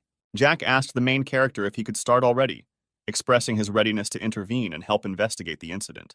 Kicking down the door, the boys burst into the classroom, ready to begin an investigation and find the rule breaker. The boys were confident that they could win this battle and solve the mystery of the classroom incident, trusting in their skills and their own dedication. It appears that all the suspects are planning to feign innocence and hide their involvement in the incident. A stranger approached the guys, and the main character immediately felt that he had seen him somewhere before. It seemed that he was from the aristocracy or other upper class. The main character apologized for the fact that they suddenly burst into the classroom and explained that one of the hooligans in their class disrupted the lesson, and now they are trying to find the culprit and restore order. The stranger asked if it was too early to suspect them of this, expressing doubt about their assumptions about who might have disrupted the lesson. The stranger also added that in their class, there are many students from disadvantaged families, and this can make it difficult to find the culprit and understand the situation. After these words, Jack became enraged and was ready to tear the stranger to pieces, feeling anger and defending the honor of his class and friends. Understandably, Rui realized that the stranger just wanted to anger them, and he began to think of a strategy on how to remain calm and investigate the incident intelligently and effectively. He asked Jack to trust him and rely on his decisions so that the investigation would go more smoothly and efficiently. The guy began to take something unknown out of his pocket, causing interest and anticipation among everyone present. The main characters carefully examined the hair that Oscar found for them in the classroom and began to analyze it, hoping to find any clues or traces of the culprit from it. The stranger inquired how Oscar was able to find out who the hair belonged to, expressing curiosity about the methods by which Oscar used his magical powers to determine the owner of the hair. The guy started talking about how they did a genetic analysis and compared the data with known samples to determine the owner of the hair. Then he decided to explain it briefly so that others would understand the analysis process. He announced that he used his ability, called Time Rewind, to analyze the genetic information and identify the owner of the hair. The stranger was clearly surprised and did not expect such an unusual outcome of events, because the return time ability was extremely rare and powerful. As it turned out, the main characters used magic that could return time, and the hair returned to its owner's head, which surprised everyone present with its unusual magical power. In other words, it turned out that the hair belonged to a stranger, and he was involved in the incident with the thrown chairs in the classroom. The stranger could not understand how this was possible, because not even all high-class magicians could use time magic, and this caused him surprise and bewilderment. The stranger pointed his wand at the boy, preparing to possibly use his magical powers in response to their discovery of his crime. The stranger admitted that he was going to purge and remove the main character from the class, implying perhaps some measures to expel or punish him. He warned everyone present that they should also prepare for the punishment or consequences of carrying out a purge that would cover the entire atmosphere of the class. The main character noticed that pointing magic wands without sufficient reason is contrary not only to the rules of the school, but also to the law of magic in general. The main character realized that in this situation it was more of a self-defense, and now he had no need to hold back. The time has come for retribution and protection of their interests. After this, classmates began to jointly develop a strategy to prevent possible negative consequences and protect themselves and their class. The man ordered everyone to shoot, calling on them to take active action in this situation. The main character noticed that people were gathering near the class, and he decided that they needed to avoid direct blows and being hit by them. Michael made the decision to take responsibility and act independently in this situation. Michael decided to use a technique known as the wall to protect himself and his comrades from attacks. Jack confessed to Michael and said that he would take further action in preparation for dealing with the situation. Jack decided to use his powerful technique, called the bomb, in order to cope with the stranger and his threats. All the wands instantly exploded in the hands of their owners, causing chaos and panic in the classroom. This unexpected explosion, of course, was not part of their plan, and they expected an easier victory. Now the students were absolutely sure that victory was not part of their plans. The students began discussing precautions and rules for using magic to avoid such situations. Among those present was a man who was ready to deal the strongest blow to Alex. His determination and aggression could be seen in his eyes. He was not going to allow such an easy victory for his opponent, and instead of allowing the blow, he decisively activated the power-up in his legs. Because of this unexpected reaction, the guy was unable to hit him at all. His blow was completely useless. All subsequent attempts to harm this guy also ended in failure. His incredible agility and reaction made him untouchable for his opponents. He mocked them and noticed that they were too slow, and with such ease that one could even yawn without fear of anything. They were still unable to unravel his whereabouts, and he remained an inaccessible mystery to them. It was at this time that Alex suddenly appeared and delivered his decisive blow, which proved irresistible. And in addition, apparently he also overdid it and completely knocked out his opponents. And apparently, he not only struck, but also overestimated his strength, so that the opponents were completely knocked out of action. Alex grabbed him by the throat and asked, who can now be considered bad in this situation? Under Alex's influence, he began to beg for mercy and guaranteed his readiness to fulfill any request. However, the condition was that he would have to obey not only the guy, but also everyone else, following their orders. The main character is ready to strike the decisive blow in this epic battle. The blow was so devastating that the man turned and fell to the ground, groaning in pain while his opponents were left amazed by the hero's might. The blow was so powerful that he simply pierced the wall with his body, leaving a huge hole in it and causing shock among all witnesses. Such a spectacle looked incredibly impressive and epic, forcing everyone around to applaud the hero. The hero's friends were proud to have been part of this incredible victory and to have witnessed his valor. They then raised their hands to each other to symbolize and strengthen their friendship and unity. However, when Yuri learned about the boys' feat, he was overcome with rage, and he clearly did not approve of their action, not being proud of them. Jack was busy cleaning, and this was not his first endeavor in this matter. Inside himself, he admitted that it was his own fault that things had reached this extent. Yuri tormented himself with self-recrimination for simply not being able to follow them. Their promise to not allow such situations to happen again calmed them down, and they felt the obsession release from their souls. Then the main character approached Yuri and sincerely apologized, realizing that he probably suffered because of their actions. He honestly admitted that from the very beginning, when he decided to take this step, he expected that such situations would happen quite often. Yuri's voice was very tired, as if the echo of a long and restless day. Since he was still dealing with their actions, he was unable to get a good night's sleep. Rui felt incredibly uneasy and uncomfortable as he realized that his actions had led to this situation, and now his relationship with his friend had become strained and uncomfortable. At this time, the main character noticed that everyone around him continued to train, and his own experiences seemed small compared to their determination and diligence. And inspired by their determination, he also decided to go for a walk in order to relax a little and take his mind off the unpleasant situation. Leaving the class, the main character noticed how a stranger, with a smile on his face, approached him and greeted him cordially. This unexpected gesture of goodwill bathed him in a magical light, dispelling the tension that had been hanging on behind him after an unpleasant situation.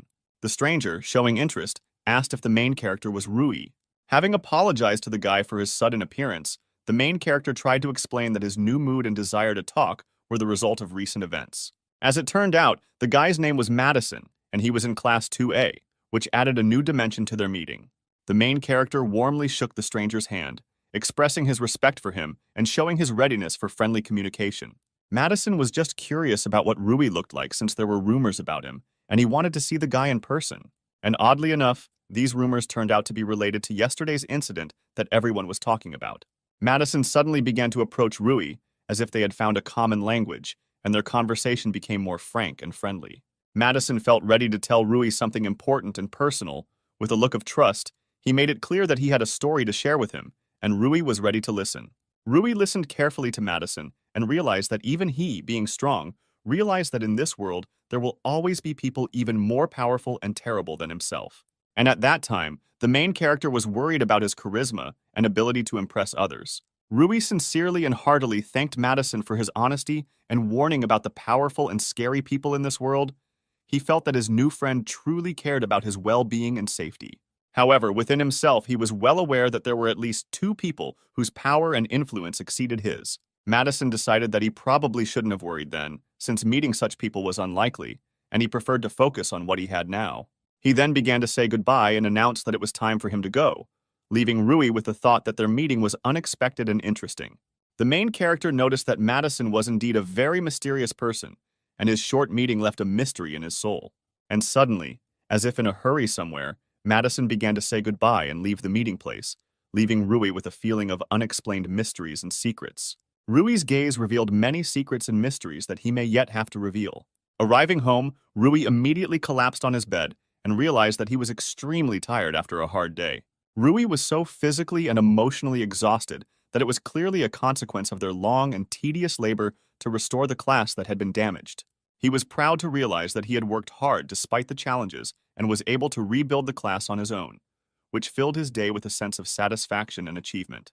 Rui woke up and looked around puzzled, having difficulty discerning whether it was already morning or still twilight. With a deep sense of confusion and bewilderment, Rui realized that he was surrounded by an unknown space and was away from his familiar surroundings, which caused him to feel a mixture of anxiety and surprise. However, he was sure that even if this place seemed endless and incomprehensible, his little sister and Rio would always come to the rescue and support him. Suddenly he realized that he felt nothing, and doubts that this place could be an endless hell came over him.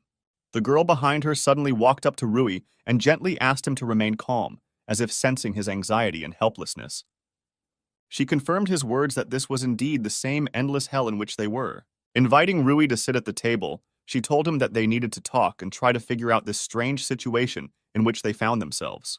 The guy felt a slight awkward tension and indecision, sitting at the table in this mysterious environment. Before drinking the tea that was offered to him, he wondered a little whether it was worth doing this, because the situation remained unclear and mysterious. Despite his initial doubts, Rui was pleasantly surprised to discover the exquisite taste of the tea and the warmth that enveloped him after the first sip. With a cup of tea in his hands, he couldn't help but question her identity and how they related to this strange situation. As it turned out, her name was Chris, and she was assigned to manage this endless hell, which added mystery and intrigue to their meeting. After such words, the main character instantly stood up, ready to defend, feeling an unexpected surge of tension and danger. However, she again asked him to calm down and assured him that she was not an enemy and her intentions were good. Mixed feelings of uncertainty and anxiety remained in his heart, and he felt that he needed a clearer explanation of his role and purpose in this strange reality. It turned out that the reason was quite simple. The main character accidentally removed the seal from Endless Hell. This happened because in the real world he received an item from the hero, thanks to which the seal guarding the Endless Hell was removed. It is clear that the guy was shocked by what he heard, because he had just found out that he had accidentally released Endless Hell, and this was a shock for him.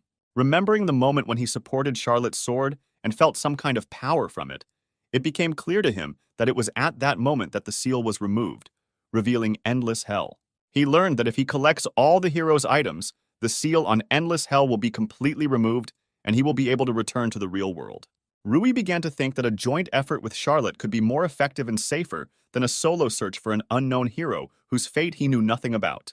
He was confused, wondering why the girl who seemingly ran this place was willing to reveal information to him about how to unseal the Endless Hell. Chris admitted that the goal of Endless Hell has already been achieved, and now it seems strange to her that this hell still exists, and she decided to help Rui to rectify the situation. The guy was completely bewildered and could not understand what exactly the girl was talking about, since the information about the purpose of Endless Hell was unexpected for him. Rui felt even more confused and unsure of what was happening after learning that the girl had no right to reveal information about the purpose of the Endless Hell. And he began to realize that the whole situation was actually much more complex and mysterious than it initially seemed. After sincerely asking for his forgiveness, the girl tried to explain that she was not allowed to reveal details related to the purpose of the Endless Hell, and that she was ready to help him find the answers together. The girl explained that the main character is not here physically, and that is why he will be able to return to the real world when he collects all the hero's items and removes the seal. It turned out that he was called to this world so that he could gain the experience and skills necessary to complete the task of collecting the hero's items and breaking the seal from the Endless Hell. Thus, Rui began to understand that his role in this world became more clear, and he was ready to take on the challenge and help Chris achieve this goal, since he had the opportunity to gain the skills and experience that would be needed to complete this important task. Concentrating, Ryu tried to think about swords, and to his surprise, he saw swords appear in front of him, ready to use. It was an indescribable feeling of power and control over the world around him. Chris, not wanting to waste time, decisively announced that they would begin training, and Rui was ready to begin learning and using his new swords. Under the influence of unknown forces, He instantly dodged the blow without any apparent explanation, causing surprise and admiration both for himself and for Chris, who realized that Rui had unique abilities. He was amazed by this event, as his head literally almost flew off from his amazing dodging of a blow. At the very last stage of the training, she warned that if he died in this world, he would never wake up in reality, and this gave the whole situation seriousness and importance. Chris reminded that everything they were going through was just training, and that Rui still had an exam that would test his abilities and readiness. Rui couldn't help but notice that the girl, despite her gender, was extremely strong and masterfully wielded a sword, which earned him respect and admiration. Chris noticed that the main character didn't seem to be taught how to use a sword, and decided that they had a lot of work to do to overcome this deficiency and achieve success. He may not have had any experience, but the guy already had some techniques that had been taught to him, and he was ready to use them in battle. He used the shine technique to create an instant flash of light, blinding his opponent and giving him an advantage in battle. However, from the expression on the girl's face, it was impossible to determine that she was alarmed by this reception, and she remained calm and decisive. Rui realized that he must use his intelligence and techniques to make up for the speed gap and be more effective in battle. Under the pressure of struggle and stress, his nerves could not stand it, and he decided to use his super enhancement to increase his abilities and chances of winning. Using his super boost, he unleashed a powerful blow, putting all his strength into it, in an attempt to turn the tide of the battle in his favor.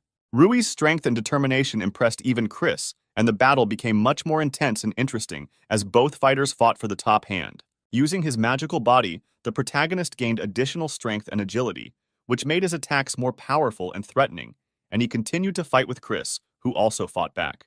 With this powerful blow, Rui was able to establish his dominance in the battle and highlight his unique abilities. Chris, despite her strength, was forced to succumb to the guy's power. Realizing that further struggle was pointless, the girl asked to stop and realized that Rui's strength lay in the fact that he was not limited to a certain form and was able to adapt to the situation. Chris, despite her defeat, quickly reacted and used her shield to deflect the guy's attack and protect herself from the consequences of the powerful blow. The main character continued to demonstrate his unique ability of adaptation and magical power, which allowed him to overcome obstacles and achieve success in battle. Chris recognized his incredible skills and decided that she should find out more about this mysterious guy. Gathering his last remnants of strength and determination, Rui prepared for the final blow, knowing that it would decide the outcome of the battle. For some unknown reason, he suddenly felt a sharp pain in his head and began to faint, which caused alarm and bewilderment in both him and Chris.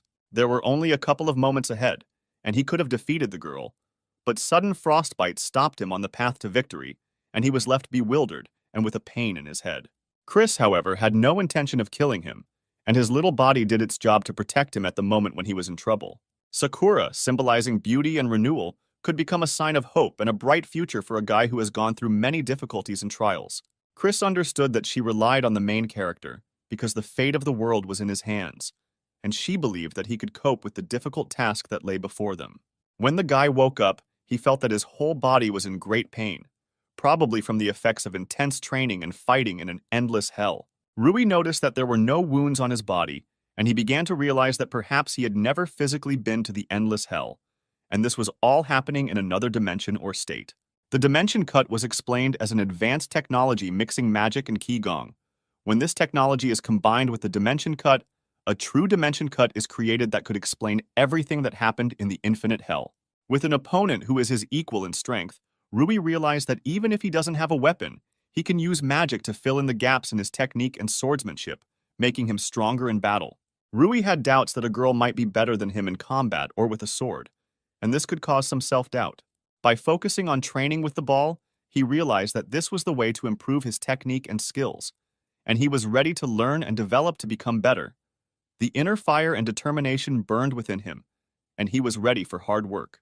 The next day, when the boy arrived at school, he was immediately welcomed and felt part of the community, preparing for new challenges and adventures. They all had nothing special to do during recess, and they decided to spend this time in a friendly conversation, discussing past events and future plans. Rui looked into the distance, his gaze rushed into the endless expanses, and suddenly his attention was attracted by the presence of someone who had already arrived. Yuri's same bodyguard, whose job it was to ensure the safety of his boss, felt surprised when the young man expressed his need for his help. With bitter sincerity in his voice, he told how he was once again kicked out of the place where he had found temporary refuge. Striving for self-improvement, the main character expressed a desire for that same bodyguard to teach him the art of wielding a sword. To improve the effectiveness of his training, he decided to turn to Charlotte asking for help. In this chaotic duel, where Charlotte attacked with a sword and the guy tried to defend himself, the main character felt an urgent need to learn both attack and defense in order to become a true master of the sword.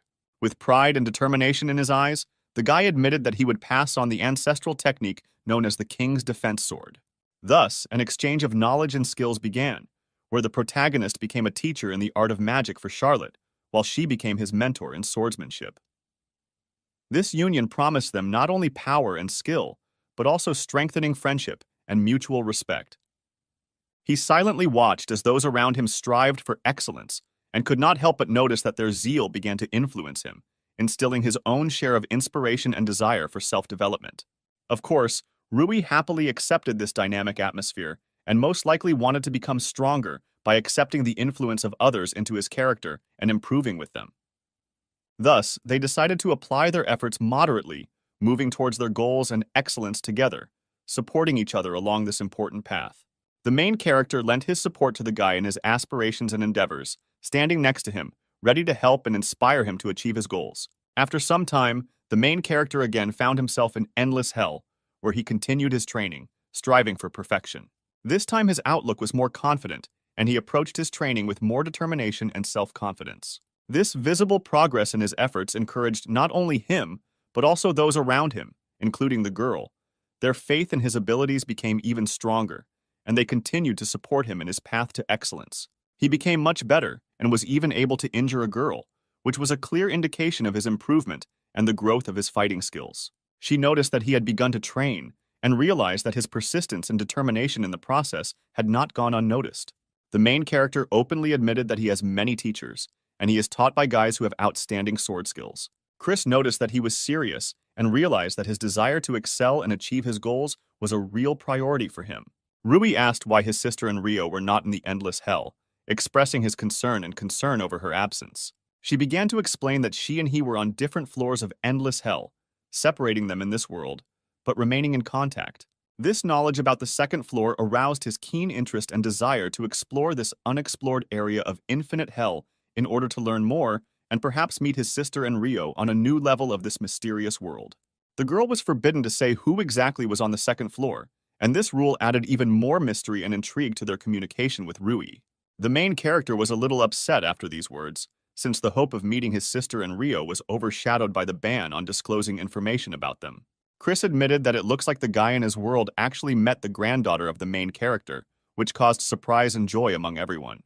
It turned out that it was Charlotte, and the main character admitted that they were friends, which added new threads of connection and understanding between them. At first, she resented him, but after a duel between them, their relationship changed dramatically, and she began to see him as a true friend and ally. It turns out that she is actually very lonely and strives to become stronger not only for herself, but for the sake of others. And this additional point added even more depth to the exploration of her character and motivation. Chris was sure that she lived happily, but at the same time, it was important for her to share this joy and happiness with others, so she strived to become stronger and more useful to others. The guy admitted that she also helps him with her life activities, and their interaction turned out to be mutually inspiring, because they supported each other in finding their own strength and the meaning of life. Since 6 hours have already passed, and the guy has started to become transparent, they will have to say goodbye soon, leaving behind important lessons and inspiration for future endeavors. Before he left, Chris stopped him to express her gratitude and promised to continue her journey to excellence in his absence. She asked him to beware of the Genesis sect and to be vigilant, warning him against potential dangers along his path. The girl couldn't tell him the details, but she assured him that when he solved the mysteries of the endless hell, he would definitely have to contact her and find out more about the Genesis sect. She stressed that he must be vigilant and careful, otherwise he risked being left with nothing when he revealed the secrets of the endless hell and the Genesis sect. After this important information, the guy began his journey back to his world, with the hope of future contact and a deeper understanding of the endless hell and its secrets. It was clear from the girl's facial expression that she was sincerely worried about the guy, and her concern was a reflection of their strengthened connections and friendship. At this time, a change came, and the guy and the girl, leaving hope and a promise to meet again in their hearts, separated for a while to continue their studies and adventures in their worlds. The main character was very bored without her, and he felt that in her absence, something important and special had left his life. Since Charlotte was busy, he needed to arrange for someone to hang out and go out to relieve his boredom and loneliness. He, feeling hungry, decided to go somewhere to eat to quench his appetite and spend time usefully. At this time, he heard that a showdown was taking place somewhere in the vicinity, and this made him be vigilant and cautious before going further. The main character immediately decided to get closer and find out what the problem was, ready to offer his help if needed. At this time, it turned out that the same angry guy from class was arguing with someone, and the situation looked tense and potentially dangerous. However, it turned out that it was Wolf, and the main character was familiar with his difficult character and tendency to conflict. The main character approached Wolf and asked what happened, showing interest in what caused the argument and conflict. The guy was asked to talk to his classmate, since he was closer to Wolf, and might be able to calm the situation and find out what happened, since it was difficult to get information from Wolf due to his anger. The atmosphere was very tense, and everyone around felt angry and dissatisfied, which created an unpleasant environment. After the man's words that it was precisely because of such aggression that he hated the sphere of people, the guy flared up in rage as this hurt him and caused a wave of emotions. Rui intervened in the conversation and asked what had happened, revealing an interest in the conflict and a desire to resolve the situation. A classmate was accused of stealing goods from a man, and this became the cause of disagreement and conflict. The guy asked me to tell him, at least in general terms, what exactly happened, in order to understand the situation and possibly help resolve the conflict. The man began to say that a thief had entered his store, and he was sure that a classmate had stolen his goods, prompting these accusations. After he left, it became clear that the store window had been broken, adding an additional element of mystery to the situation. Immediately after calling the police, he himself decided to start a search, and his classmate actually had his stolen goods, which led to the resolution of the conflict and the restoration of justice. But the man didn't believe the guy could have done it alone, and was confident he had help, leaving doubts about how exactly the item was returned. He wondered if this could really have been done by the guy alone, or if there were some hidden aspects to the story that he hadn't noticed.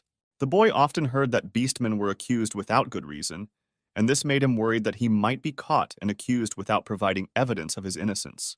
Then, the main character decided that he would find the real thief in order to clear his name and provide evidence of his innocence, promoting justice in this difficult situation. However, these words did little to calm everyone down, and the tense atmosphere remained unchanged, highlighting the complexity of the situation. Rui asked if this classmate was running fast, trying to find some evidence that could confirm or refute his guilt. Then the main character decided to use magic to help solve this mysterious situation and find the real thief.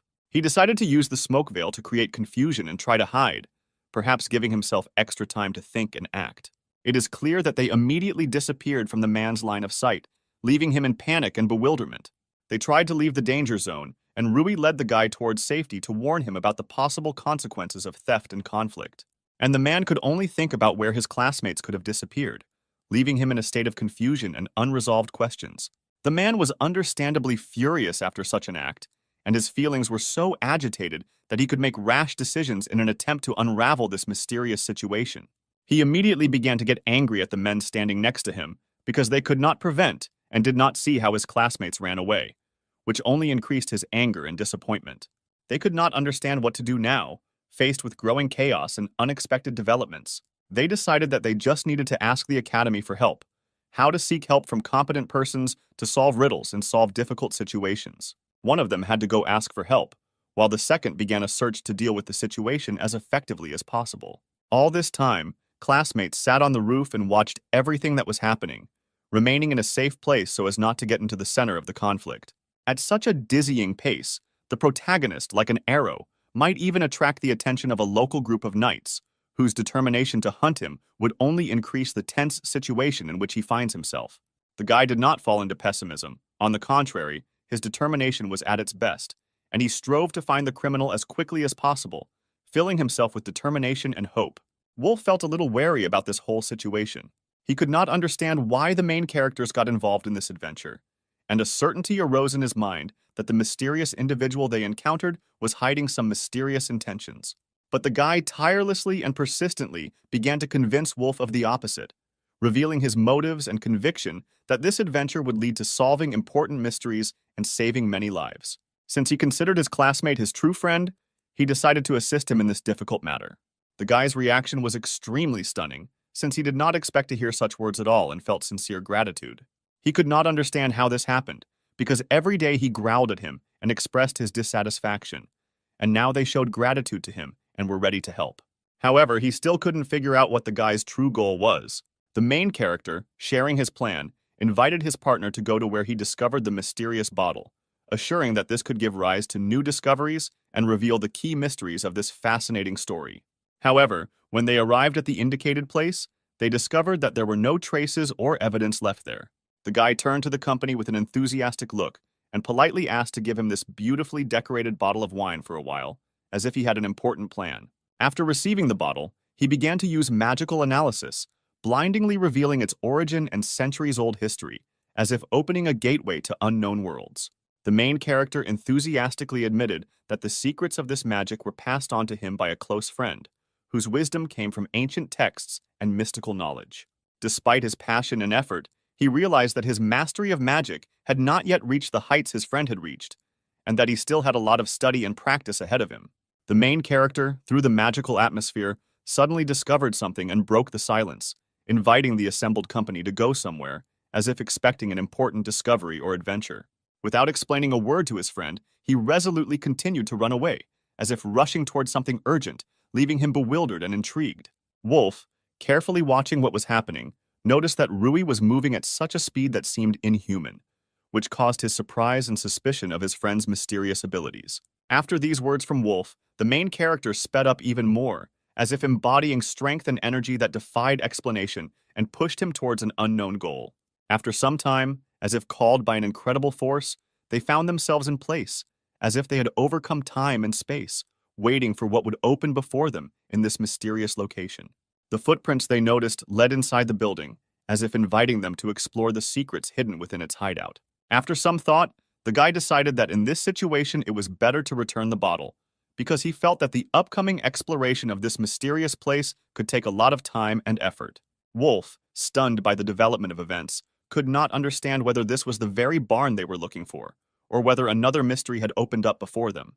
The main character was impatient to get inside, as if his heart was beating in unison with the secrets hiding behind these doors, and he was eager to reveal their secrets. In the midst of their intriguing exploration, Charlotte, who had been searching for them all this time without success, suddenly appeared, disrupting their moment of excitement and solving the mysteries. She admitted that she had come here for their own sake, expressing deep care and concern for their safety, and wanted to be there to help and support them in their adventures. The girl said that she used magical power to search for their traces, as if contacting the outside world in order to find friends and be there in difficult moments. True, using magical power was not an easy task for her, and she admitted that it took a lot of effort to find them in this mysterious location. Finding themselves in this unusual situation before her, they instantly thought that Charlotte had come, perhaps with the purpose of catching them, or returning them to the path of safety. They breathed a sigh of relief when they received a positive response from Charlotte, realizing that she was not opposing them, but on the contrary, wanted to help and support them on this mysterious journey. Today, she was invited to the royal palace to be an instructor in magic for the warriors. Then suddenly a request came in to find them. These words clearly upset the protagonist, crushing his hopes and leaving him in a state of disappointment and misunderstanding. Wolf, not ready to give in to Charlotte so easily, felt an inner rebellion and determination to continue the research, despite all the difficulties and disappointments. However, from the girl's reaction, it was clear that she was not very serious about catching them, and perhaps even shared their desire to explore this mysterious location. Then she suddenly decided to help them completely, as if changing her original intentions, and they felt a surge of relief and support from Charlotte. After her decision to help, the main character hugged his friend tightly, feeling deep gratitude and joy that they could explore this mysterious world together. She was very embarrassed by this unexpected hug, but at the same time she felt in it the warmth and support that she had needed for a long time. Wolf decided to attract attention and began to talk animatedly, as if trying to diffuse the atmosphere and involve everyone in conversation to alleviate the awkwardness of the moment. He could not understand why the girl decided to help them, because she was the granddaughter of a hero, and her valor could suffer if she continued to help such a beastman. She asked them not to consider his words nonsense, explaining that on the contrary, abandoning people in trouble hurts her valor, and her decision to help does not depend on how he is in her eyes. The guy did not hide the fact that he was slightly stunned by these words, feeling how the internal conflict began to dissipate, and he received support and understanding from an unexpected ally. It is not clear for what reason, but she suddenly took up her sword, as if preparing for something that might require her protection, and they were again enveloped in mystery and uncertainty. Then, feeling the growing tension, they decided to quickly end the situation, realizing that they had many challenges and mysteries ahead, and time was an important resource. Having opened the doors, they were stunned by what they saw, as if a world of wonders and secrets had opened up before them, and they were ready for new adventures and discoveries. There were a lot of expensive things there, impressive both in their wealth and elegance, as if they had entered a treasury that they had never even dreamed of. And inside it turned out to be even more spacious than Charlotte had thought. She appreciated the enormous possibilities hidden inside this place. By all appearances, the man inside was involved in shady dealings, and the guy was sure that many of the items here were stolen or acquired by dishonest means. Most likely, it was a secret warehouse of a group of thieves, where they stored looted treasures and valuables, and they found themselves in the very center of secret criminal machinations. The main character was sure that it was better to quickly inform the knights or other servants of the law about what they had discovered in order to prevent further criminal acts and restore order. And immediately after these words, gun barrels were pointed at them. They were suddenly surrounded by a threatening aura, and they realized that the situation had become even more complex and dangerous. They were surrounded by several dozen people, creating an atmosphere full of tension and hostility, and they found themselves in a conflict zone where choices and actions became decisive.